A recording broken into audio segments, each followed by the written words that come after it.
Salut les amis du RIC, c'est Akina et on se retrouve pour le deuxième numéro de la Gazette des amis du RIC pour avoir toutes les infos sur la planète RIC en France. Et si vous n'êtes pas encore inscrit à la Gazette des amis du RIC, n'hésitez pas à cliquer dans le lien juste en dessous dans la description pour recevoir tous les mois dans votre boîte mail la Gazette des amis du RIC. Dans cette gazette, nous allons donc voir à la fois des invitations à la convergence, des actualités autour du RIC, mais aussi des productions des artistes RIC, parce que oui, de nombreux artistes mettent leur art au service du RIC en France. Allez, c'est parti pour cette première partie sur les invitations à la convergence. On va voir des ressources, des rendez-vous, des propositions d'action ou encore des projets interacteurs pour l'instauration du RIC. Tout d'abord, c'est un appel à mutualiser nos forces de diffusion pour le RIC en France. Aujourd'hui, nous sommes confrontés à une guerre de l'information et donc à une guerre contre la démocratie. Nous devons donc nous entraider et mutualiser nos capacités de diffusion sur Internet pour pouvoir avoir plus de visibilité à la fois sur la toile, mais aussi dans le monde réel. Et donc ce deuxième numéro de la Gazette des amis du RIC est encore un outil de plus pour pouvoir rayonner ensemble et être plus fort dans cette guerre de l'information. On continue avec la sortie d'un outil qui va permettre de comparer les propositions de fonctionnement du RIC en fonction des attentes des Français. C'est à l'initiative de Label RIC qui a été élaboré pour inventarier les critères de RIC attendus par les Français et les Françaises. Le but n'est pas de dire quel est le bon RIC et le mauvais RIC, mais la vocation du label est donc de répondre à un besoin d'éclaircissement sur les propositions de fonctionnement du RIC en France qui surgissent un peu partout et ainsi d'offrir une grille de lecture pour les analyser. On poursuit avec une lettre ouverte pour la co-construction du RIC en France. Parce que oui, aujourd'hui nous partageons la conviction et la nécessité d'instaurer un RIC en France. Mais concrètement, quel RIC nous voulons-nous? Quelle modalité? Chacun a des arguments pour favoriser telle ou telle modalité. Nous présentons donc aujourd'hui avec enthousiasme une plateforme conçue spécialement pour co-construire le RIC à l'échelle citoyenne. Toujours dans cette première partie des invitations à la convergence, on vous présente une petite capsule vidéo dans laquelle Étienne Chouard tente de répondre à la question « Pourquoi le RIC constituant est un mouvement constituant populaire ?» Il nous rappelle selon lui que le RIC constituant doit devenir notre cheval de bataille d'une convergence populaire pour la démocratie. Il considère que ce sujet assez simple, pourtant essentiel, est un élément qui nous permettra de se rassembler et qui nous permettra de donner un vrai pouvoir à tous les citoyens. Et on finit cette première partie avec Espoir RIC, qui est ouvert au débat. Que pensez-vous de leur proposition de candidature pour 2022 dont on parlait dans la Gazette numéro 1? Vous savez, Clara Heger, qui incarne la candidature d'Espoir RIC pour 2022 et qui soumettra au référendum une proposition de modification de l'article 89 pour instaurer le RIC constituant dans la Constitution. C'est son unique programme, mais pensez-vous que cette action est utile pour promouvoir le RIC ou au contraire vous avez des doutes? Exprimez-vous, Espoir RIC est là pour entendre votre parole. Allez, c'est parti pour la deuxième grande partie de la Gazette des amis du RIC avec les principales actualités des acteurs pour l'instauration du RIC en France. On commence avec un modèle de convergence entre Opération RIC et le MCP qui ont décidé donc d'associer leurs forces.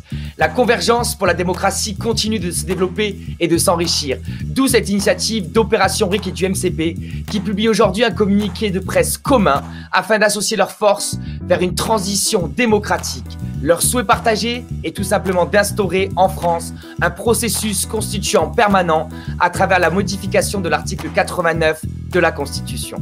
On continue cette partie d'actualité avec culturic.fr qui nous présente ses premiers résultats intermédiaires d'une grande consultation qu'ils ont réalisée sur les principes du RIC. Parce que oui, le RIC, nous sommes nombreux à le vouloir, mais quel RIC voulons-nous? Et donc, culturic.fr a sollicité l'avis des internautes, des Français, des Françaises et déjà plus de 50 000 avis ont été reçus par Culturic. Il vous reste encore quelques semaines pour participer et vous pouvez bien évidemment consulter les résultats dans la Gazette des amis du RIC. On continue avec le résultat d'un autre sondage porté par Convergence RIC à l'initiative de cette Gazette des amis du RIC. On posait la question à tous les acteurs du RIC, quel combat commun souhaitons-nous mener en priorité durant la 3e année du mouvement? Toujours dans le but d'identifier et de prioriser les combats qui semblaient plus importants aux yeux des citoyens. Eh bien, le RIC apparaît une fois de plus comme la revendication et la stratégie qui paraît la plus susceptible de réunir et de soutenir le plus grand nombre. Vous pourrez retrouver donc 5 grandes observations dans la Gazette des amis du RIC issues de cette consultation interne. Et on termine cette partie des actualités avec un appel national qui est porté par le MCP. C'est déjà le 3e. Cette fois-ci, c'est un appel aux journalistes. Vous savez, le mouvement Constitution Populaire poursuit ses interpellations des institutions françaises en adressant des lettres à différentes institutions. Et là, en l'occurrence, c'est les médias aujourd'hui qui sont interpellés pour tenter de percer le mur médiatique, car la presse, malheureusement, a tendance à négliger les mouvements populaires. Et là, en l'occurrence, l'appel des citoyens pour un RIC constituant permanent et populaire. On va finir cette deuxième Gazette des Amis du RIC avec du beau, avec de l'art, avec les productions artistiques, des BD, des illustrations, des œuvres créatives d'artistes qui sont pour l'instauration du RIC en France. Vous allez voir 5 exemples extraordinaires d'artistes qui mettent leurs plumes et leur art au service du RIC. On commence avec un tract autour de la convergence et des stratégies initiées par le MCP. Il pose la question, élection ou abstention? Et on voit dans cette petite bulle, ils s'unissent, c'est foutu. T'inquiète nanar, une élection et c'est réglé. Alors ne laissons pas les stratégies nous diviser, unissons-nous pour la démocratie. On enchaîne avec Citoyen Chouette, un artiste gilet jaune généreux et très inspiré, qui réalise de nombreux dessins comme vous le voyez à l'écran, qui sont là pour populariser, faire connaître le RIC à travers l'art, à travers l'image et faire que demain le RIC soit dans toutes les têtes et fasse partie de notre culture populaire. Et derrière son message est clair, partagé, modifié, pas besoin de créditer l'auteur, c'est un usage non commercial, tout simplement pour faire grandir la démocratie en France. Merci à lui. Et on continue avec un artiste qu'on avait déjà présenté dans le numéro 1 de la Gazette des Amis du RIC, c'est Yaka Faucon Verger, qui nous présente de nouvelles BD que vous pouvez donc retrouver dans ce numéro 2 de la Gazette des Amis du RIC. Et d'ailleurs, n'hésitez pas à soutenir Monsieur Yaka Faucon en partageant ses aventures que vous pouvez retrouver sur Facebook et sur Twitter. On le disait tout à l'heure, c'est une guerre de l'information et donc il faut rendre visible tous ces acteurs du RIC en France pour enfin construire cette démocratie dont nous avons tous besoin. Vous pouvez aussi retrouver dans cette deuxième Gazette des Amis du RIC les détournements emblématiques et parodiques des Astérix et Obélix avec les Gaulois qui ne sont pas ricfractaires, des petits dessins inspirants pour toujours mettre le RIC en avant.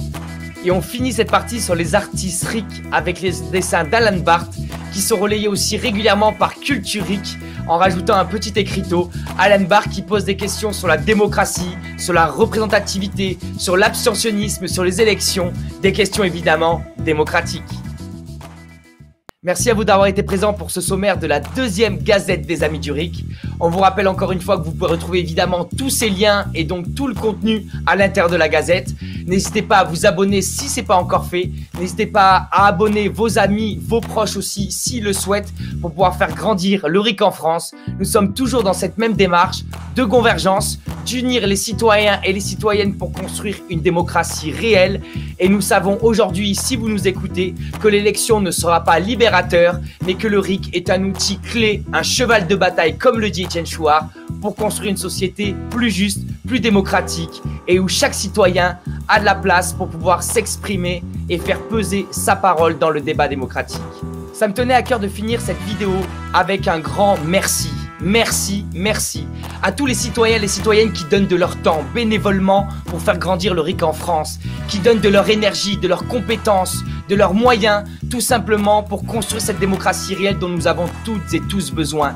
Nous sommes très nombreux, nous ne nous connaissons pas toutes et tous, mais sachez que chaque jour, nous sommes plus nombreux et donc c'est important de se soutenir et vraiment un grand chapeau bas à vous.